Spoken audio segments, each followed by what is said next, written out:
Hi there, thank you so much for getting back to Mindful Way Studio. This is a place to be, to find your inner strength, to ease your anxiety, and create life that you want. In today's episode, we'll talk about fear. About what is the fear, how is it affecting us, and why this is the perfect time to let go of the fear. Stay tuned.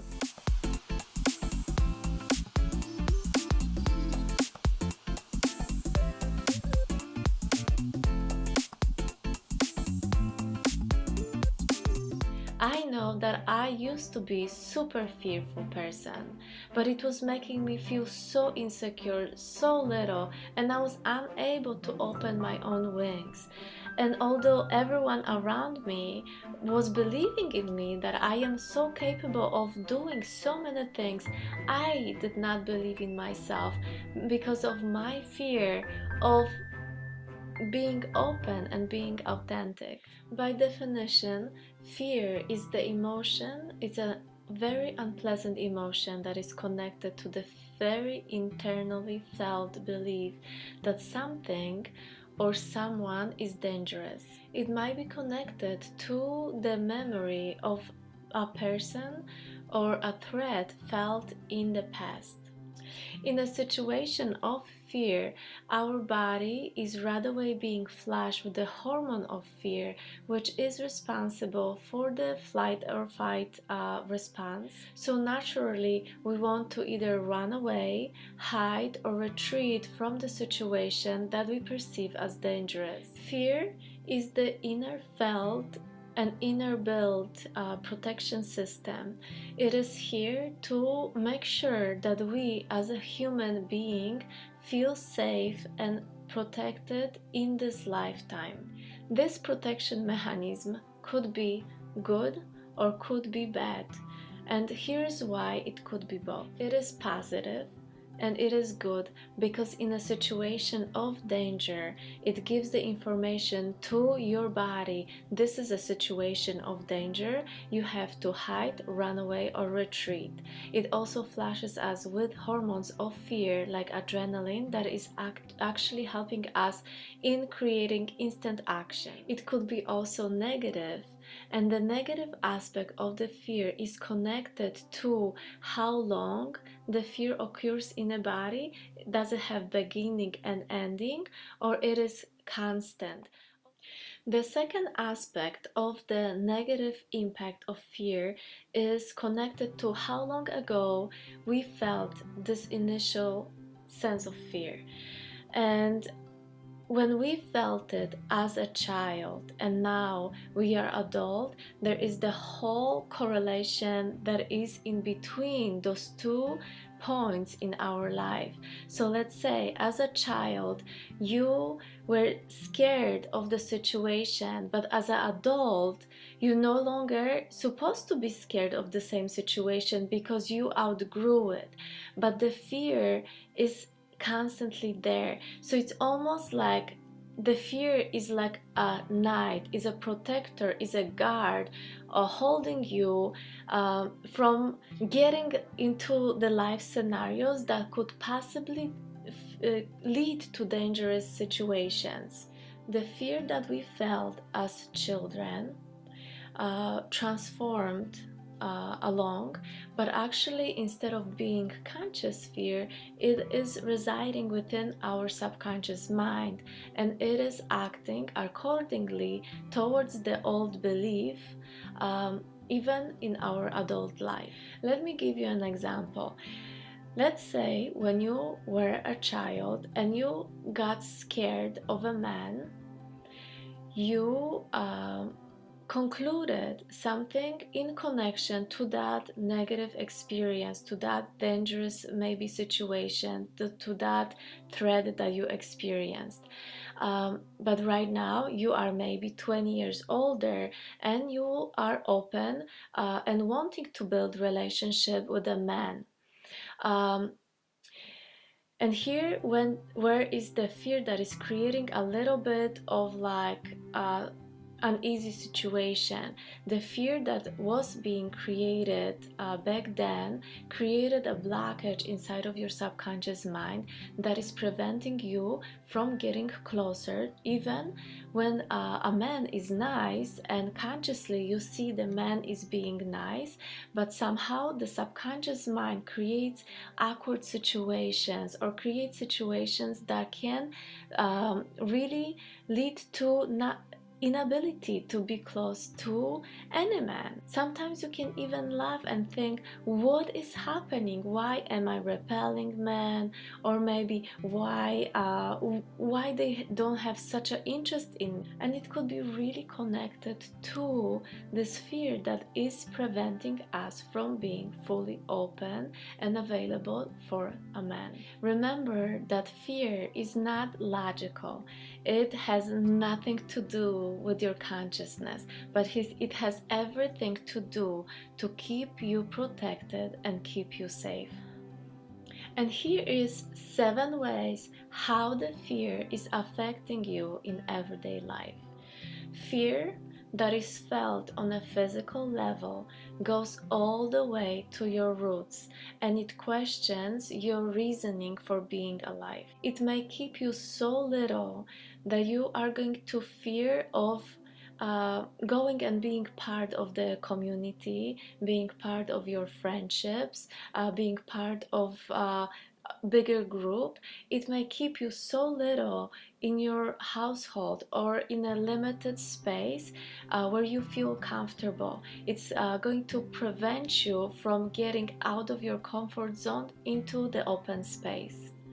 Number 2, fear is making you feel very insecure, and it may connect very easily to other emotional states that you feel already. So let's say if you feel guilty about something that occurred in the past, fear is going to start like really connect with the emotion or the feelings connected to the guilt, and because it is limiting you, it is not going to allow you to engage again in a situation, in a risky situation, not to feel guilty again.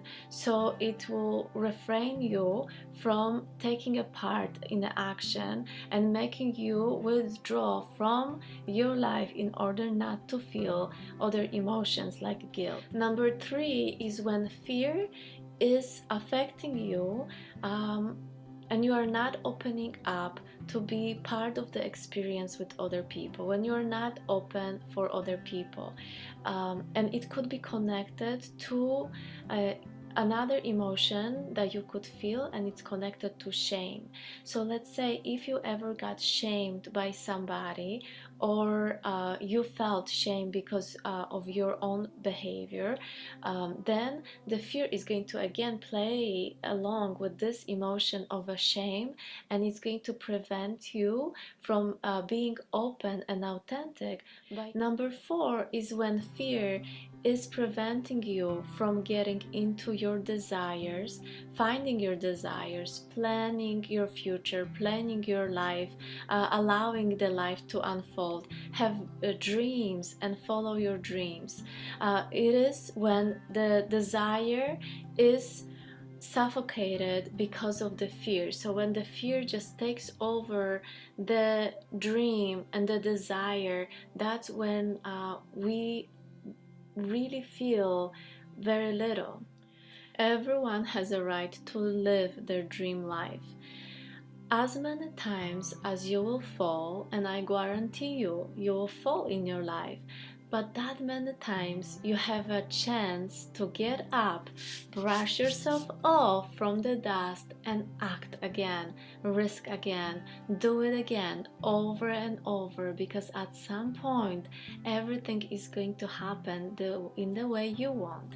There is always divine time and space for you to get anything what you wish in your life. Number 5 is when the fear is around your heart space.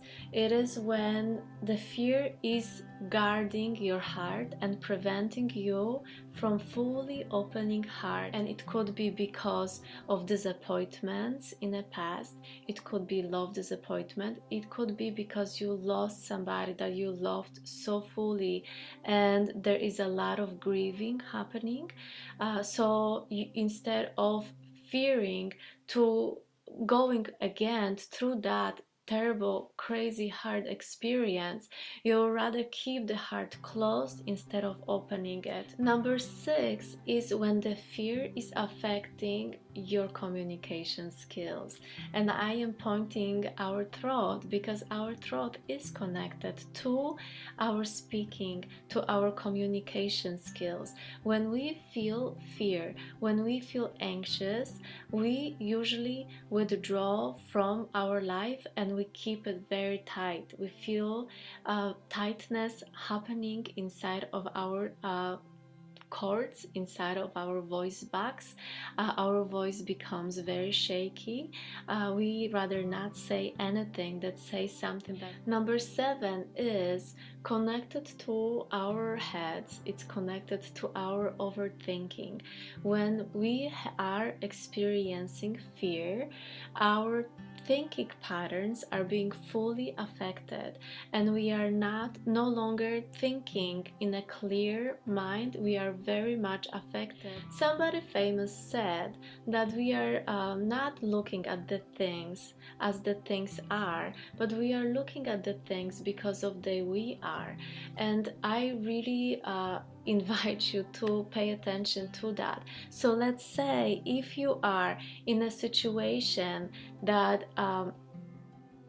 let's say you feel jealous and you see your boyfriend and there is a fear of losing your boyfriend, and the jealousy, the emotion of jealousy comes up, then in that situation you probably have crazy over delusional thoughts happening inside of your head, and they could be connected to, oh my gosh, I can definitely imagine how he's flirting with another girl, or maybe he's doing something, dangerous right now, and you are totally feeling affected. You can even write scenarios point by point that is only happening in your head because this scenario is probably not happening.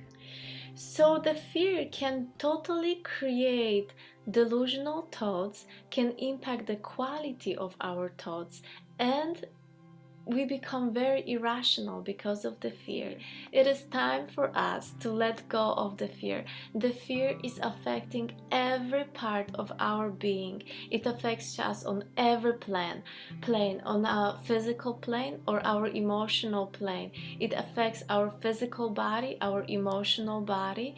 It affects every aspect of our life, starting in a private life, but it also affects your social life, your work life, and partnership, relationships with co-workers, with your own partners, with family members, with friends.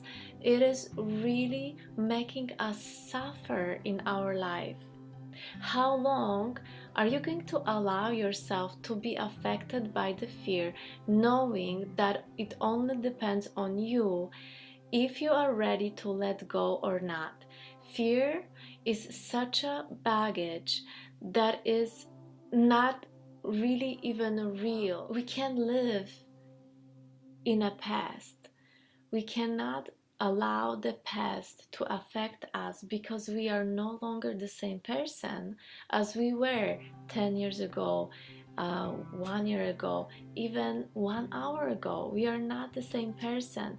We are brand new, moment to moment to moment to moment. And if we are going to allow the fear to be like the biggest driver in our life, we are allowing the fear to communicate to every cell of our body, and we are acting accordingly to the limitations that the fear is giving to us.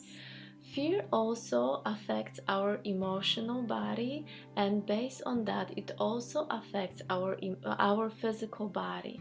Overextended period of time of fear, of feeling anxious about something that is not happening, worrying about the future, knowing that something possibly could happen, actually leads to physical discomforts and also to physical illnesses. You already know how anxiousness is affecting you. Sometimes you can't breathe because it sits in your throat. Sometimes it's sitting in your chest, or sometimes you have butterflies in your stomach. All of these are connected to anxiety. Also, it affects the way you think. Maybe you struggle with headaches, your body suffers, your muscles are very tight, and you have to answer yourself question, how long more am I going to do it? It is time for you to let go right now. In my next video, I am going to speak about how to face our fears and how to shift the quality of the fear from being limiting into being empowering us into action in our life. So please stay tuned. In the meantime, please let me know in the comments below and tell me if you found yourself being affected by the fear in your life, and what is the caliber of this fear? How is this impacting your life? Thank you so much for watching my channel. I am really so thankful that you are here. Thank you for liking and commenting under my videos. If you did not have a chance yet to subscribe to my channel, please consider doing this right away. And I wanted to tell you that I am sharing new video every Monday, and I want to be close to you. I also wanted to invite you to subscribe to my newsletter that I'm sending on a weekly basis. Usually I am sending some kind of tips and blog to all of the people that subscribe. Thank you so much one more time. It was so nice seeing you today, and I'll see you next Monday.